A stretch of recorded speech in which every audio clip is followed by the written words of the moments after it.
अस्मद्गुरुपरमगुरून्यतिवरपूर्णो शयामुनं रामं पद्माक्षनाथषडजित्सेनेशरमानमापतीन् वन्दे वन्दे बृन्दावनचरं वल्लभीजनवल्लभं जयन्ती सम्भवं धाम वैजयन्ती विभूषणम् श्रीमान् वेङ्कटनाथार्य कवितार्के केसरी वेदान्ताचार्यवर्यो मे सन्निधत्तां सदा हृदि பஞ்சபரசமயம் மாற்ற வந்தோன் வாழியே மண்ணு புகழ் பூதூரான் மனமுகப்போன் வாழியே கஞ்சத் திருமங்கை உகக்க வந்தோன் வாழியே கலியனுரை குடிகொண்ட கருத்துடையோன் வாழியே செஞ்சொல் தமிழ் மலர்கள் தெளிந்துரைப்போன் வாழியே திருமலைமால் திருமணியாய் சிறக்க வந்தோன் வாழியே தஞ்ச பரகதியை தந்தருள்வோன் வாழியே செந்தமிழ்தூப்புல் திருவேங்கடவன் வாழியே பரசமயம் மாற்ற வந்தோன் வாழியே மண்ணு புகழ் புதூரான் மனமுகப்போன் வாழியே. இந்த ரெண்டு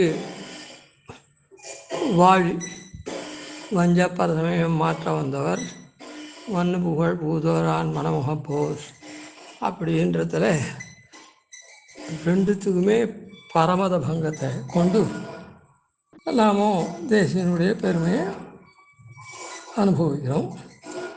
அதில் நடுவில் இருக்கக்கூடிய 16 அதிகாரங்கள் மற்ற மதங்களை தூஷிக்கிறது. முதல்ல 4 அதிகாரம் பிரஸ்தாவனத்தோடு சேர்ந்து சிதீஸ்வர தத்துவங்கள் பாஷ்யக்காரருடைய சித்தாந்தத்தை சொல்கிறது. பின்னாலேயும் பகவத் சாஸ்திரம் கை கொள்ள வேண்டிய சாஸ்திரம், எம்பெருமானால் பண்ணது நிர்தோஷமான சாஸ்திரம் அப்படின்னு சொல்கிறதும், அப்படி பாஷ்யக்காரர் கை கொண்டதும், பாஷ்யக்காரர் சொல்லாத உபாயம் இருக்குதே அதெல்லாம் பிரயோஜனமற்ற உபாயமும், பாஷ்யக்காரர் காட்டின பலன் இருக்குதே அந்த பலன் எம்பெருமானத்தில் கைங்கரியம் அதுதான் பலனை தவிர மற்ற பலன்லாம் பிரயோஜனமற்றது அப்படின்னு சொல்லி நிகமனத்தோடு கூட 4 அதிகாரம் ஆக 8 அதிகாரங்கள். அந்த நடு 16 அதிகாரங்கள் வஞ்ச பரசமயம் மாற்ற வந்த பெருமையை சொல்கிறது. இந்த 4 8 மண்ணு புகழ் புதூரான் மனம் அவருடைய திருவுள்ளத்தை உகக்க இவர் வர்த்திக்கிறார். அதையே என்னாலும் நிரீட்சணம் பண்ணிண்டு சேவிச்சுண்டு பிரவச்சனம் பண்ணிண்டு அதுக்கே உரையிட்டு இப்படியே உகக்க வர்த்திக்கிறார் அப்படின்னு பார்த்தோம். இதில் நிகமனாதிகாரம் ஆரம்பிக்கச்சே எல்லா அதிகாரங்கள்லையும் ஆரம்பத்தில் ஒரு பாசுரம் கடைசி ஒரு பாசுரம் அதுதான் சேவிச்சுடணும். ஏதோ ஒரு ஒரு ஒரு சில அதிகாரங்களில் கடைசியில் 2 பாட்டு ஏதோ 1 2 இருக்குது. இந்த நிகமனாதிகாரத்தில் கடைசியில் 4 பாட்டு, முதல்ல ஒரு பாட்டு. அது என்னமோ ஒரு கவனக்குறைவு அவதானத்தினால அந்த நிகமனாதிகாரத்தினுடைய முதல் பாட்டை நேற்று கூட சங்கிரகம் பண்ணி சொல்லச்சே சொல்லியிருக்கேன். அதுக்கப்புறம் 2 பாட்டு சொல்லியிருக்கோம் முடிவு பதில். அது எப்படியோ விட்டு போயிருக்கு. அந்த பாசுரமாக அனுபவிக்கிறது விட்டு போயிருக்கு. வருஷலாக பாசுரம் அனுபவிச்சுட்டு வரோம், அதில் விட்டு போயிருக்குதுன்றது தெரிகிறது. நான் சோதித்து பார்த்த வரையில் அப்படி தான் இருக்குது. அதனால் அந்த பாசுரத்தை இப்போ நிகமனாதிகாரத்தினுடைய முதல் பாசுரத்தை அனுபவிப்போம். நிகமனாதிகாரத்தினுடைய முதல் பாசுரத்தில் நிகமனம் தானே பண்ணுறார். அதில் என்ன சொல்கிறார் அப்படின்னா, வேதத்தை அனுசரிக்காத மதங்கள் இருக்குது, அது மொத்தம் தர்மத்தையே சொல்லாது அப்படின்னு முதல் பாசுரம்.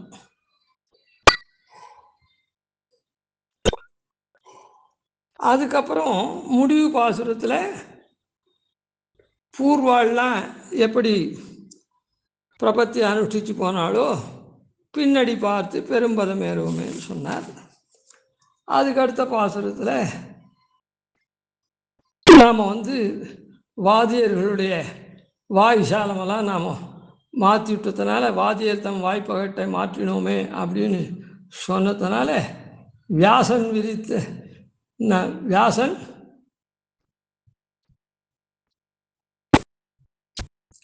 காட்டும் விலக்கில்லா நல்வழியே விரைந்து செல்வீர் அப்படின்னு சொல்கிற இந்த 2 பாசுரத்தையும் அனுபவிச்சுட்டோம். ஆனால் இது என்ன, இந்த 2 பாசுரம் முடிவில் என்ன சொல்கிறதுன்னா, பெரியோர்கள்லாம் பிரபத்தி தான் பண்ணியிருக்கா, அவளுடைய வழியில் அவள் அடிச்சு விட்ட பார்த்துட்டு போவோன்றது. அவள் எப்படி அது அவளுக்கு அவள் முன்னோர்களுடைய வழியை முன்னாடி பார்த்து முயன்றா அப்படின்னா வியாச பகவான் இந்த மாதிரி காட்டியிருக்கார். அந்த வழியே விரைந்து நாம் போகணும். ஏன் மற்ற மதங்களில் தள்ளுபடி பண்ணியாச்சு, அதனால் அவளுடைய வாயுஜாலத்தில் நாம் ஒழிச்சிட்டோம். அதனால் அந்த வழியிலே அப்படின்னு சொன்ன 2 பாட்டு. இந்த முதல் பாட்டில் என்ன சொல்கிறாருன்னா, வேதத்தை தழுவாத அனுசரிக்காத மதமெல்லாம் தர்மத்தை சொல்லவே முடியாது. வேதோகில தர்ம மூலம், வேதம்தான் எல்லாத்துக்கும் அகிலத்துக்கும் மூலமான தர்மம். அதனால் வேதத்தை ஒத்துக்கலை அப்படின்னு சொன்னால், வேதத்தை அனுசரித்து சொல்லலைன்னா அவளுடைய தர்மமெல்லாம் சரியானபடி அவளால் தர்மத்தை சொல்லவே முடியாது. அதர்ம மார்க்கத்தில் தான் அவள் எல்லாரையும் வழி காமிச்சு ஆயுஷன் போக முடியும். தர்ம மார்க்கத்தில் அவளால் செலுத்த முடியாது. மானங்களின்றி வகுத்துரைக்கின்ற மதங்களெல்லாம் தானங்களன்று தர்ம நெறிக்கு என்று சாற்றிய பின் வானங்கவர்ந்து மறைமுடி சூடிய மாதவத்தோர் ஞானங்கொளன்ற நடக்கின்ற நல்வழி நாடுவோமே. மானங்களின்றி, மானம் அப்படின்னா அளவு, அது இது அப்படின்ற நிறைய அர்த்தம் இருக்குது. பிரமாணம் நமக்கு அறிந்து தருது மானம், அதான் பிரமாணம்.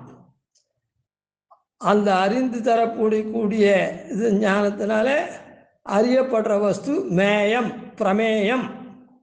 பிரமாணம் பிரமேயம்னு சொல்கிறோமோ இல்லை, இந்த இடத்துல மானம்ன்றது அந்த பிரமாணம். மானங்களின்றி வேதம் முதலிய பிரமாணங்கள் என்ன, வேதத்தை அத்தியனம் பண்ண தேவை, 6 அங்கத்தோடு கூட அத்தியனம் பண்ணணும் அப்படின்லாம் சொல்லியிருக்கிறதுனால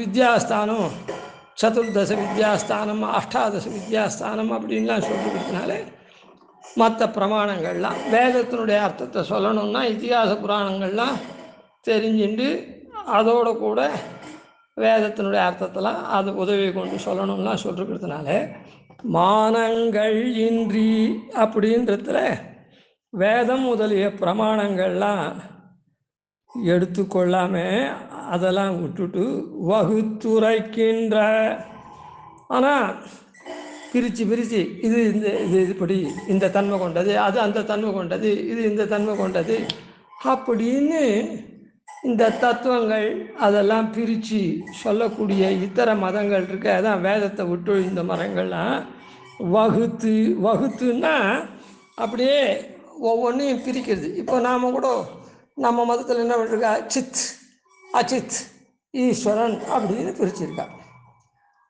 அப்புறம் அச்சித்தில் வரைச்ச 24 தத்துவம்னு பிரிச்சிருக்கா. பிரகிருதி, மகத், அகங்காரம், ஏகாதசி இந்திரியம், பஞ்சதன் மாத்திரை, பஞ்சபூதம் அப்படின்லாம். அந்த மாதிரி அவாவா அதே மாதிரி உபாயம் இது அப்படின்னு பிரிச்சு, உபேயம் இது, பலன் இது அப்படின்லாம் அப்படி பிரித்து சொல்கிறாளே, அது மானங்களின்றி வகுத்துரைக்கின்ற பிரித்து சொல்லக்கூடிய. அவள்லாம் என்ன பண்ணுறா, தனக்கு தோணியபடி சொல்கிறா. ஏன்னா பிரமாணம் இல்லை, அப்போது சொல்லச்சே என்ன, தனக்கு என்ன தோன்றதோ அதை சொல்கிறா, தோன்றியவாறு விளக்கிறாளே. அப்படிப்பட்ட மதங்கள் எல்லாம், எல்லா மதமும், மதங்கள் அனைத்தும் தானங்களன்று தர்ம நெறிக்கு, தர்ம நெறி இருக்க தர்ம மார்க்கத்துக்கு, தர்ம மார்க்கம் அப்படின்னு சொன்னால் மற்றதெல்லாம் அதர்ம மார்க்கம் அப்படின்னு தர்ம மார்க்கம். சரி, தர்ம மார்க்கம்னா என்ன அர்த்தம்னா புரியுது எல்லாருக்கும். தர்மம்னா நேர் மார்க்கம், அதர்மம்னா அநியாயமான மார்க்கம், நியாயமான மார்க்கம். தர்ம நெறிக்கு அப்படின்னு சொன்னதுனால தர்மம் தர்மம் அப்படின்னு சொன்னால் என்ன அது அப்படின்னா, ஏற்கனவே சொல்லியிருக்கேன், இந்த இடத்துல இது மறுபடியும் முக்கியமானதான் ஞாபகப்படுத்து. அலௌகிக ஸ்ரேய சாதனம் தான் தர்மம். அலௌகிக ஸ்ரேயஸ் இருக்க, அதாவது இந்த லோக விதமான ஸ்ரேயஸ் இல்லை, லோகத்தில் கிடைக்கக்கூடிய உண்டு கேட்டு உற்று மோந்து உண்டு உழக்கூடிய இன்பமெல்லாம் இந்த சரீர பிரயுக்தமான இந்த பஞ்சபூதங்கள்னாலான சரீரத்துக்கு உண்டான ஸ்ரேயஸ். அலௌகிக ஸ்ரேயஸ் இருக்க, அது ஆத்மா பிரயுக்தமான ஸ்ரேயஸ். அலௌகிக ஸ்ரேயஸ் அந்த ஆத்மாவுக்கு எது நல்லதோ அதுக்கு சாதனம், அதை பெறக்கூடியதாக இருக்கிறது தான் தர்மம். அலௌகிக ஸ்ரேய சாதனம். லௌகிக ஸ்ரேய சாதனம்லாம் தர்மம் இல்லை. அதெல்லாம் இந்த லோக பதார்த்தங்களை நமக்கு தரும், லோகானுபவங்களை தரும். அலௌகிக ஸ்ரேய சாதனம் இந்த லௌகிகமாக இருக்கக்கூடிய ஸ்ரேயஸ் இல்லாத இருக்கிறது. அது எதுக்கு? ஆத்மாவுக்கு உண்டான, அதுதான் தர்மம். அலௌகிக ஸ்ரேய சாதனம் எதுவோ அது தர்மம். இந்த அலௌகிக ஸ்ரேய சாதனமாக இருக்கிற தர்மம் என்னது அப்படின்னு சொன்னால், கிருஷ்ணம் தர்மம் சனாதனம்.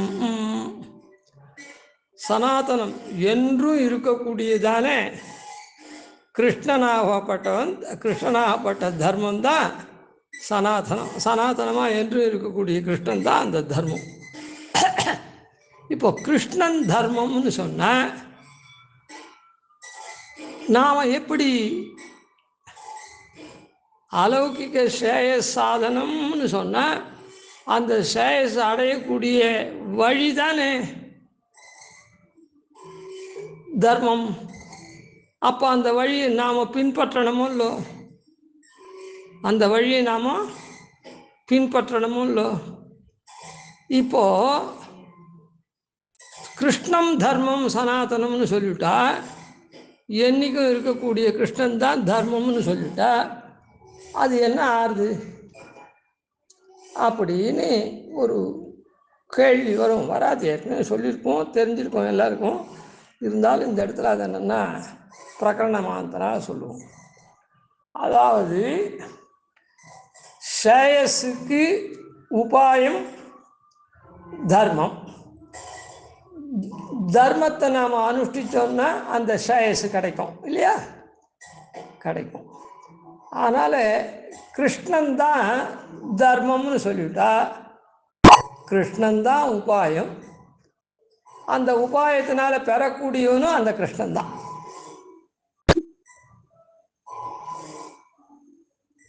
அதனால தான் நம்முடைய சம்பிரதாயத்தில் உபாய உபேய ஐக்கியம், உபாயம் ஒன்று உபேயம் ஒன்று, பிராப்பிய பிராபக ஐக்கியம் அப்படின்னு சொல்லுவார்.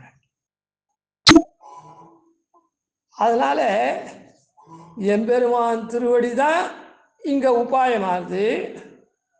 அங்கே எம்பெருமான் திருவடியில் தான் கைங்கரியம் நமக்கு பிராப்பியம் உபேயமாகவும் ஆச்சு.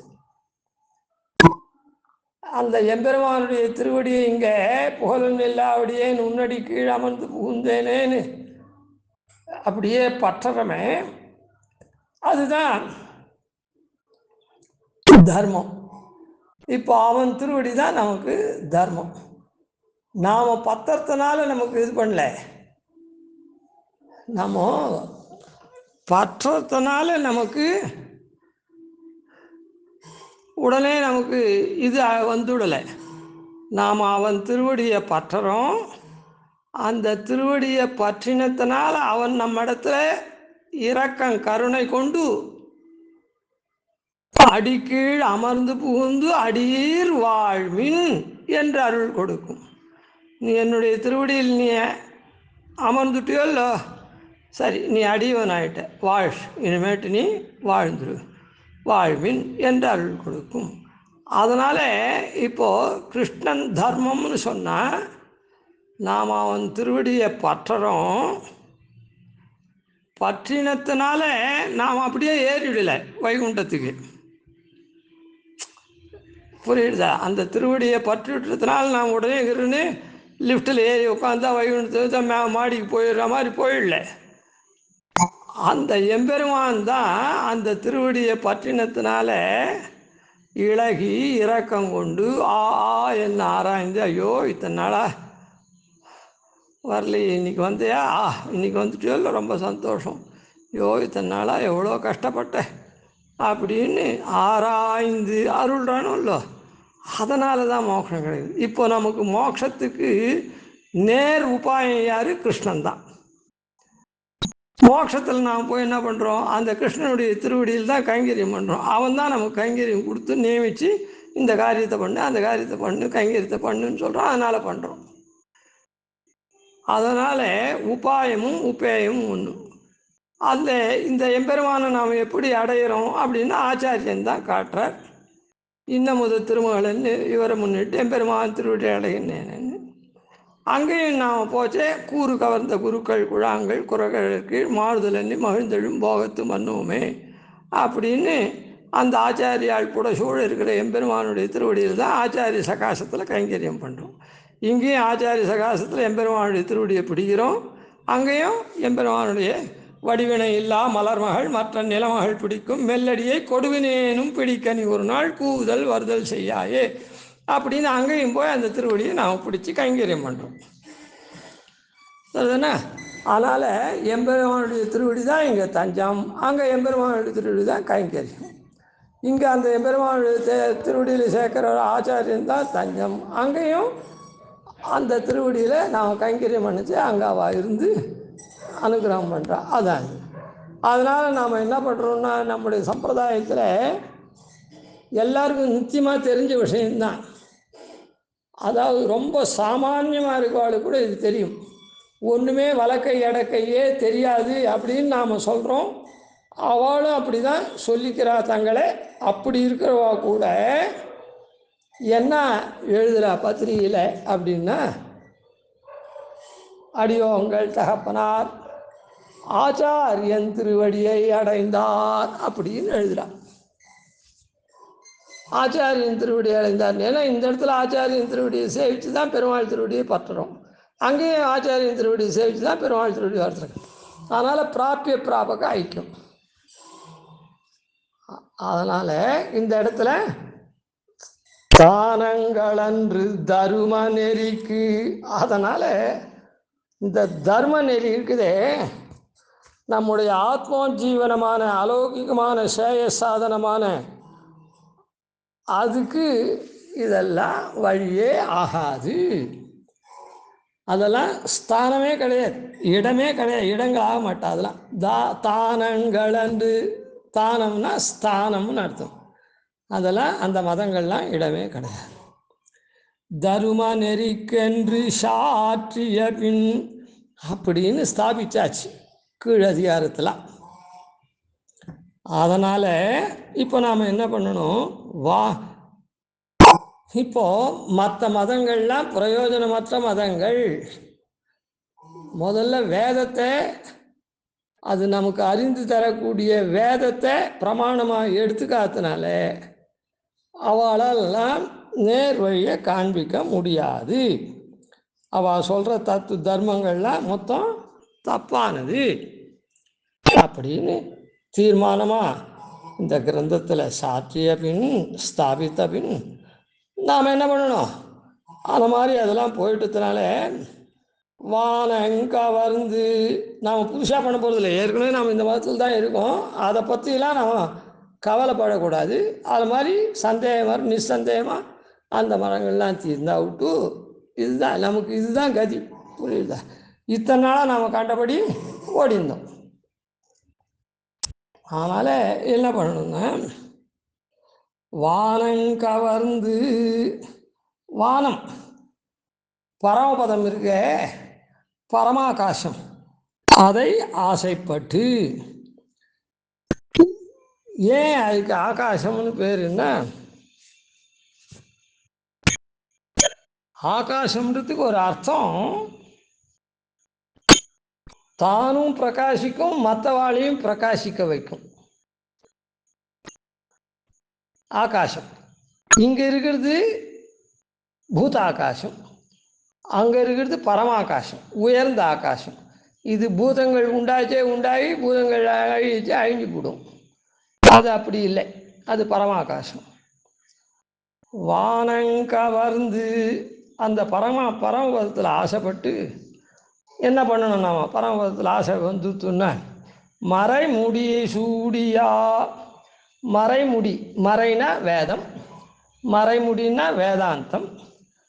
அந்த சூடிய, அந்த மறைமுடி சூடிய, அதை வேதாந்தத்தில் முடிசூடி நிற்காலே, வேதாந்தத்தை தங்களுக்கு அலங்காரமாக கொண்டு வேதாந்தத்தை தலைமையில் சிரசாக கொண்டு நடக்கக்கூடிய மகான்கள் இருக்காரே, வேதாந்தத்தை சூடுறோம்னா என்ன? மறை முடி சூடிய. இந்த இடத்துல ரொம்ப ஜாக்கிரதையாக இதுக்கு நாம் அர்த்தம் சொல்லணும். மறைமுடி சூடியன்னு அர்த்தம் சொன்னேன். மறைனா வேதம், மறைமுடினா வேதாந்தம், அதை சூடியன்னா தலையிலே சூடிய அப்படின்னு சொன்னேன். இப்படி சொன்னால் ஒரு குறைச்சல் வருது. அதனால் மறை அப்படின்னு சொல்லணும், முடிசூடியன்னு சொல்லணும். மறை முடி சூடியன்னு இருக்குது பதம். இந்த பதத்தை எப்படி அர்த்தம் பண்ணணும்னா, மறை முடிசூடிய அப்படின்னு அர்த்தம், அப்படி சொல்லலாம். இல்லைன்னா மறைமுடி சூடியன்னு சொல்லலாம். மறைமுடின்னு சொல்லிட்டா வேதம் வேதாந்தம், மறைக்கு முடி வேதாந்தம். சூடியன்னா அதை தலையில் தரித்த, வேதாந்தத்தில் சொன்னபடி சிரசா வகிக்கிறதுன்னு சொல்கிறோம். அவர் சொல்கிறத இவன் சிரசா வகிப்பான் அப்படின்னு, அதான் வேதாந்தத்தில் சொன்னது நம்ம சிரசா வகிக்கிறோம்னா அதை சூடுறோம், தலையில் தாங்கிறோம்னு அர்த்தம். அப்படி சொல்லிட்டா வேதாந்தம் மாத்திரம் ஆகுது, வேதத்தை விட்டா மாதிரி ஆயிடுறது. விட்டா மாதிரி ஆகணும்னு அர்த்தம் இல்லை. வேதாந்தம்னு சொன்னால் அது உள்ளே அந்தர்கதம் வேதம் அப்படின்னு, அப்படி இல்லை. மறைன்னு சொல்லிவிட்டா, மறைன்னு சொன்னால் முழுசாக தான் அர்த்தம். மறைன்னு சொன்னால் வேதாந்தமும் சேர்ந்து தான் மறை, பிரிக்கச்சே தான் மறை மறைமுடி வேதம் வேதாந்தம்னு. ஆனால் இல்லைன்னா வேதாத்தியனம் அப்படின்னு சொன்னால் வேதாந்தம் உள்பட தான் அத்தியனம் பண்ணணும். அதுவும் சேர்த்து தான் அந்த இது ஒரு சாக்கை அப்படின்னு சொன்னால் சொசாக்காத்தியாயனம் பண்ணணும் அப்படின்னு சொன்னால் அது வேதாந்தத்தையும் சேர்த்து தான் அது.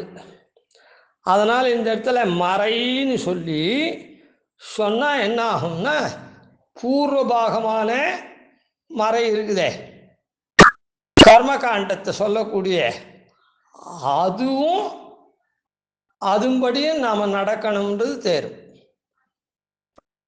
அதை முடிசூடியேன்னு சொன்னால் பூர்வகாண்டத்தில் சொன்ன நித்திய நைமித்திக கர்மாக்கள் எல்லாத்தையும் நாம் பண்ணுறோன்னு அர்த்தம்.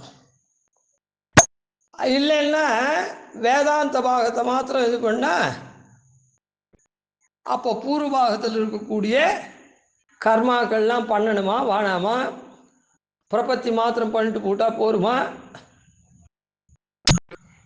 அப்படி பண்ணிட்டா கூட போகிறோம், அது வேற விஷயம். ஆனால் அதெல்லாம் அக்ஞன் விஷயம். ஞானவானாக இருக்கவன் என்ன பண்ணணும்? பூர்வகாண்டத்தில் சொன்ன கர்மாக்கள்லாம் பண்ணணும், அது பகவத் ஆராதனமா. ஏன்னா இவன் இந்த சரீரத்தை இங்கே கொண்டிருக்கிறதுனால அந்த வர்ணத்துக்கு ஆசிரமத்துக்கு தகுந்த கர்மாக்களை பண்ணணும். அதனால இந்த இடத்துல வானங்கவர்ந்து பரமபதத்தில் ஆசைப்பட்டு மறை முடி சூடிய மாதவத்தோர் மறைய மறையுரைக்கும் பொருளெல்லாம் மெய் என்றோர்வார். மறையில் சொன்ன பொருள் எல்லாம் மெய் அப்படின்னு சொல்லி அதை தெரிஞ்சுண்டு முடி சூடிய தன் தலைமையில அலங்காரமாக சூடுறாளே, அதாவது நித்திய நைமித்திக கர்மாக்கள் எல்லாத்தையும் பண்ணி பிரபத்தி அனுஷ்டானம் தான் அந்த மாதிரி பண்ணி மறைமுடி சூடிய மாதவத்தோர். அந்த மறையினுடைய முடிவில் என்ன சொல்லியிருக்குதே, அதாவது எல்லாத்தையும் காட்டிலும் ஞாசம்தான் பெரிய தபஸு, பரநியாசம்தான் பெரிய தபஸுன்னு. அதனால் மாதவத்தோர் அந்த மறைமுடி சூடிய மறையெல்லாம் உண்மைன்னு எடுத்துட்டு அந்த மறையில் சொன்னபடி கர்மானுஷ்டானங்கள்லாம் பண்ணி அப்படியே அந்த பெரிய தபஸான பிரபத்தியை அனுஷ்டிச்சரான நம்ம பூர்வாச்சாரியர்கள் இருக்காளே, அந்த மா தபஸை உடையவர்கள், அவன் ஞானங்கள் ஒன்ற நடக்கின்னா அவன் எப்படி நடக்கிறா? அந்த பூர்வாச்சாரியர்கள்லாம் ஞானங்கள் ஒன்ற நடக்கின்னா சாஸ்திரங்கள்லாம் ஒன்றுக்கு ஒன்று விரோதமில்லாத ஒரு முகமாக சேரும்படி நடக்கிறான். இது ஏதோ அப்படி சொல்லியிருக்கு, அது எப்படியோ அப்படி சொல்லியிருக்கு இல்லை. சாஸ்திரங்கள்லாம் ஒன்றுக்கு ஒன்று. இந்த இடத்துல ஞானங்கள் ஒன்ற அப்படின்ற இடத்துல இல்லை, எல்லா சாஸ்திரமும் விரோதம் இல்லாத ஐக்கிய கண்டியம் பண்ணுறா. அதாவது துவைத்த ஸ்ருதி அத்வைத்த ஸ்ருதி இது ரெண்டுத்தையும் எடுத்துட்டு கடக ஸ்ருதியும் சேர்த்து அப்படி பண்ணுறா, அந்த ஞானங்களை ஒன்றாக்கிறா அப்படின்னு. அது மாத்திரம் இல்லை, அதான் பேத ஸ்ருதி அபேத ஸ்ருதி கடக ஸ்ருதி. அது மாத்திரம் இல்லை, அது அர்த்தம். ஞானங்கள் ஒன்ற நடக்கின்னா அவ என்ன பண்ணுறா, கர்ம பிரம்ம மீமாம்சையோர் ஐக்கிய சாஸ்திரியம் அப்படின்ற ரீதியில் கர்ம சாஸ்திரம் இருக்க. கர்ம மீமாம்சை ஜெய்மினி பண்ணது, பிரம்ம மீமாம்சை இவர் பண்ணது இருக்குது, வியாச பகவான் பண்ணது. இது ரெண்டும் கர்ம பிரம்ம மீமாம்சையோ ஐக்கிய சாஸ்திரம். அது ரெண்டும் ஒரே சாஸ்திரம். அது என்ன கர்ம மீமாம்சை என்ன சொல்கிறது, கர்மாக்கள்லாம் பிரம்மத்தினுடைய ஆராதனம்னு சொல்கிறது. அதாவது இங்கே வர்ணாசிரம தர்மம் மூலமாக பண்ணக்கூடிய ஆராதனத்தை சொல்கிறது. பிரம்ம மீமாம்சை என்ன சொல்கிறது, அந்த பிரம்மத்தை பிராபிக்கக்கூடிய வழியை சொல்கிறது. அந்த பிரம்மத்தை பிராபிக்கக்கூடிய வழியை அது சொல்கிறது. அந்த பிரம்மத்தை இது ஆராதிக்கக்கூடிய வழியை சொல்கிறது. இங்கே இருக்கிற நாளில் ஆராதிக்கக்கூடிய வழியை சொல்கிறது. அவளுடைய வர்ணாசிரமத்துக்கு தர்மம் தகுந்தா போல கர்ம பிரம்ம மீமாம்சையோர் ஐக்கிய சாஸ்திரம். அதில் மேலெழுந்த வாரியாக பார்த்தா எனக்கு எனக்கு எனக்குன்னு எல்லா கர்மாவும் பண்ணுற மாதிரி தெரியும். அப்படி இல்லாத அந்த ஞானங்கள் ஒன்றா இந்த கர்மமும் அந்த எம்பெருமானுடைய ஆராதனமே தான். அப்படின்னு நாம் எந்த எம்பெருமான அடையத்தை பிராபிக்கிறத காண்பிக்கிறதோ உத்தர மீமாம்சை பிரம்ம மீமாம்சை, அந்த கர்ம மீமாம்சையான பூர்வ பாகம் இருக்குது, வேதத்தினுடைய அர்த்தத்தை சொல்லக்கூடிய பூர்வ மீமாம்சை. அது என்ன பண்ணுறது, அதுவும் அந்த எம்பெருமானுக்கு ஆராதனம் தான், உனக்கு இல்லை அப்படின்றத ஞானங்கள் ஒன்ற நடக்கின்றா அவன் என்ன பண்ணுறா. அதனால் பெருமாளுக்கு சாத்விக தியாக புரஸ்சரமாக அந்த எம்பெருமானுக்கு ஸ்வஸ்மை சுப்ரீத்தே சுயமேவ காரயத்தி அப்படின்னு பண்ணுறா. அந்த ஞானங்கள் ஒன்றது அவன் விஷயத்திலேயே, எம்பெருமானுடைய விஷயத்திலேயே. இந்த கர்மசாஸ்திரமும் அவனையே தான் பிரதிபாதிக்கிறது, கர்மானுஷ்டானமும் அவனுடைய ஆராதனமே தான் அப்படின்னு. ஞானங்கள் ஒன்ற நடக்கின்னா அது மாத்திரம் இல்லை, இன்னமும் ஒரு படி போனோன்னா உபாயமாவது ஒரு ஞான விகாச விசேஷம், உபேயமாவது ஒரு ஞான விகாச விசேஷம் அப்படின்னு சுவாமி தேசிகன் ரகசிய சாரத்தில் சாட்சியிருக்கார். உபாயம், இந்த எம்பெருமானே அதான் உபாயம் என்னது அப்படின்னா அதுவும் ஞான விகாச விசேஷம்தான். உபேயம் என்னது? ஞான விகாச விசேஷம். எப்படி அப்படின்னா சுருக்கமாக சொல்லிடுறேன். இந்த உபாயம்ன்றது இந்த எம்பெருமானிடத்தில் நாம் சரணாகதி பண்ணுறோமே அது. இல்லை பக்தி யோகம் பண்ணுறவா தியானம் பண்ணுறா. பக்தி யோகம் பண்ணுறவாள் சுலபமாக முடிச்சுடலாம். அவள் என்ன பண்ணுறா, மனசெல்லாம் ஒன்றா அடக்கி, இந்திரியங்கள்லாம் ஒன்றா அடக்கி எம்பெருமானத்திலே ஒரு முகமாக அது எப்படி தியானம் பண்ணணும் எம்பெருமானே அப்படின்னு சொல்லிருக்கோ அந்த மாதிரி அவள் தியானம் பண்ணுறான். அப்போது என்ன ஆச்சு, அதாவது நல்லா உட்காந்துண்டு சேலாஜன குசோத்தரம்னு நல்லா ஆசனத்தில் உட்காந்துண்டு அப்படியே இந்திரியங்கள்லாம் ஒருமுகப்படுத்தி அந்த எம்பெருமானை தியானம் பண்ணுறான். இப்போ என்னது தியானம்ன்றது தீட்சித்யா என்ன அப்படின்னு சொல்லி சிந்தாயாம்னு சொல்லி அது புத்தி விசேஷம் தானே, புரியுதா? புத்தி விசேஷம்தான் அது.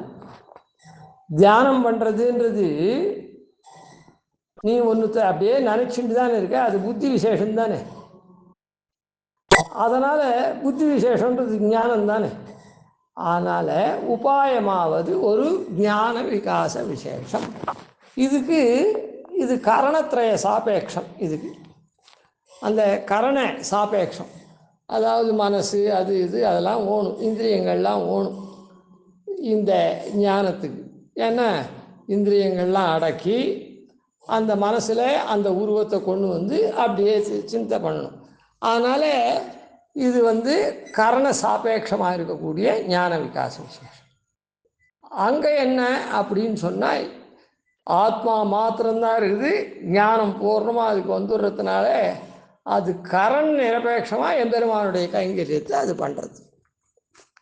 அங்கே போய் அவனுடைய திருவடி வாரத்தில் ஓணுன்னா இல்லை, இவன் பெருமாளுக்கு திருவாலவட்ட கைங்கரியம் பண்ணணும்னு தோணித்துன்னா பெருமாள் திருவள்ளுவர் அந்த மாதிரி இருக்குதுன்னு தோணித்துன்னா இவன் கை கால் எடுத்துட்டு விசிறி எடுத்துட்டு விசிறியால் கைங்கரியம் பண்ணணும்.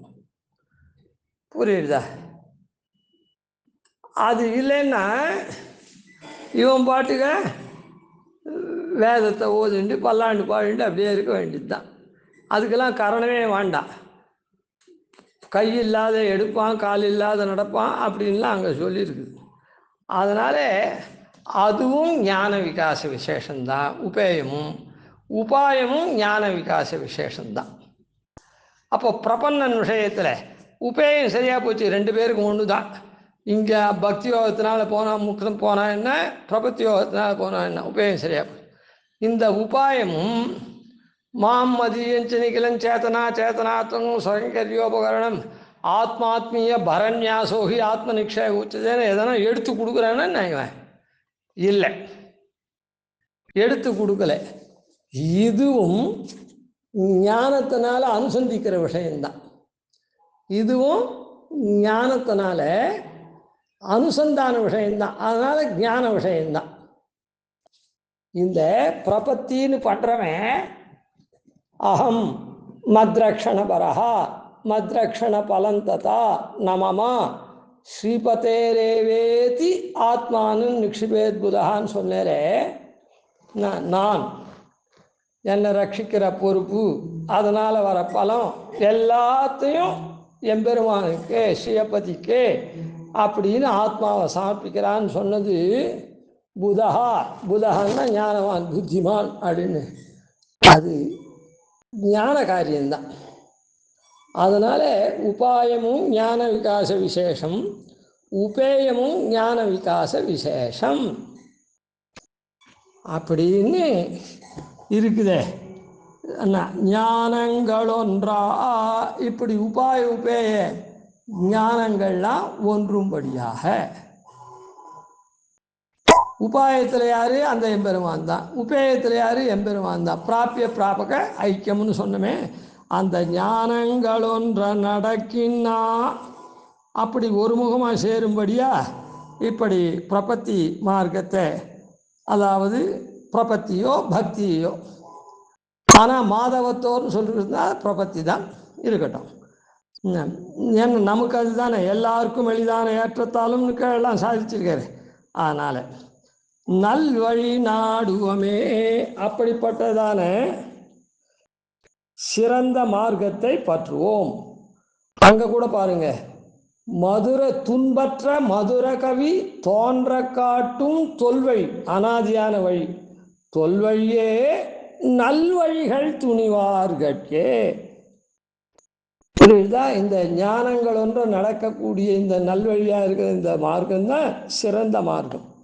நல்வழின்னு இங்கேயும் சாய்க்கிறார், அங்கேயும் சாய்க்கிறார்.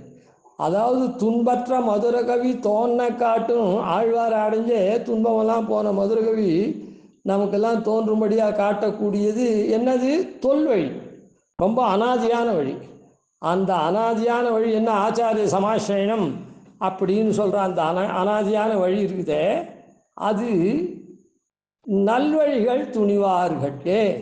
அது யாருக்கு அந்த தொல்வழியை காட்டுற? ஆச்சாரிய சமாசிரயணம் வசத்தின்னு, அதுதான் பிராச்சீனமான வழி. அந்த நல்வழியில் யார் துணிஞ்சு போகணும்னு நினைக்கிறாளோ, அத்தை அனுஷ்டிக்கணும்னு நினைக்கிறாளோ, அவளுக்கு ஆச்சாரிய வினா அது இல்லாதனால அந்த ஆச்சாரியனை அடையிறது தான்றது அனாதியான வழி, தொல்வழி. அதனால் ஏற்படக்கூடியது என்ன? நல்வழி. அதுதான் இந்த இடத்துல நல்வழி நாடுவமே, நல்வழியை சிறந்த மார்க்கத்தை நாம் பற்றுவோம் அப்படின்னு சொன்னார். இது இந்த பரமதபங்கம் அப்படின்ற கிரந்தத்தில் நிகமனாதிகாரத்தினுடைய முதல் பாசுரம். இது அந்த பரமதபங்கத்தினுடைய பாசுரங்கள்லாம் சேர்த்து பரமதபங்கம்னு பிரபந்தம் போல போட்டிருக்காங்க. அதில் 50வது பாசுரம் இது.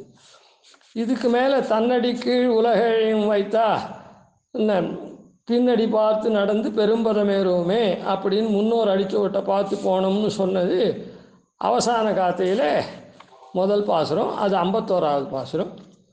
வையமெல்லாம் இருள் நீக்கும் வழி விளக்காய் அப்படின்றது, அதாவது வியாச பகவான் காட்டின வழி தான் நல்வழி அப்படின்றது 52ஆம் பாசுரம். இது ரெண்டும் ஆயிடுத்து. இனிமேட்டு சாற்று பாசுரம் 2 இருக்குது. கோதவம் ஒன்றும் இல்லாத தீரி மழுவுயர் குந்தம், அதை இனிமேட்டு மேலே சேவிப்போம் அடுத்ததில். கவிதார்க்கே சிம்ஹாய கல்யாண குணசாலினே ஸ்ரீமதே வெங்கடேஷாய் வேதாந்த குரவே நமः. ஆதிவன்ஷடோபாதீன திவர்யான் பஜே நிஷம் ஸ்ரீரங்கபூர்வஷடீத்யதீசானபதாஸ்ரீம் ஸ்ரீவத்சம் திலகம் வந்தே ஸ்ரீகிருஷ்ணதேசிகம்.